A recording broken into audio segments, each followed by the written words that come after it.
না, আগামী ৫ দিনের জন্য আমাদের সতর্কবার্তা দেওয়া হয়েছে হট অ্যান্ড হিউমিড ওয়েদারে। অ্যান্ড এটা ৩৫ ডিগ্রি এবং তার বেশি থাকার সম্ভাবনা, এবং যা স্বাভাবিকের থেকে ৩ থেকে ৪ ডিগ্রি বেশি থাকতে পারে অনেক জায়গায় ত্রিপুরার বিভিন্ন জেলাতে। আগরতলা শহরে কিরকম? আগরতলা শহরে কালকে যেটা রেকর্ড করা হয়েছে আমাদের আবহাওয়া অফিসে, সেটা হচ্ছে 37.5, যেটা স্বাভাবিকের থেকে ৪ ডিগ্রি বেশি ছিল।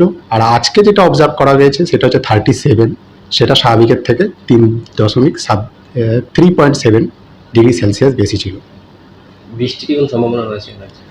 বৃষ্টির সম্ভাবনা, উনাকোটি, নর্থ এবং ধলাই বৃষ্টির ১-২ জায়গায় বৃষ্টির সম্ভাবনা দেওয়া হয়েছে সামনের ৩ দিন দেওয়া হয়েছে। যারা ফিল্ডে কাজ করে তাদের জন্য কি কি তাদের জন্য আমাদের আবহাওয়া অফিসের পক্ষ থেকে যেটা সতর্কবার্তা দেওয়া হবে যে রৌদ্রে বেশি বেরোবেন না, বেশি পরিমাণে জল পান করুন, হালকা সুতির জামা ঢেলাঢোলা ব্যবহার করুন, এবং বাইরে বেরোলে মাথায় ক্যাপ ব্যবহার করুন, টুপি ব্যবহার করুন। এবং আরেকটা যেটা বলবো, যদি কোনো প্রয়োজন থাকে তাহলে 10টার আগে কাজগুলো কমপ্লিট করে নেন।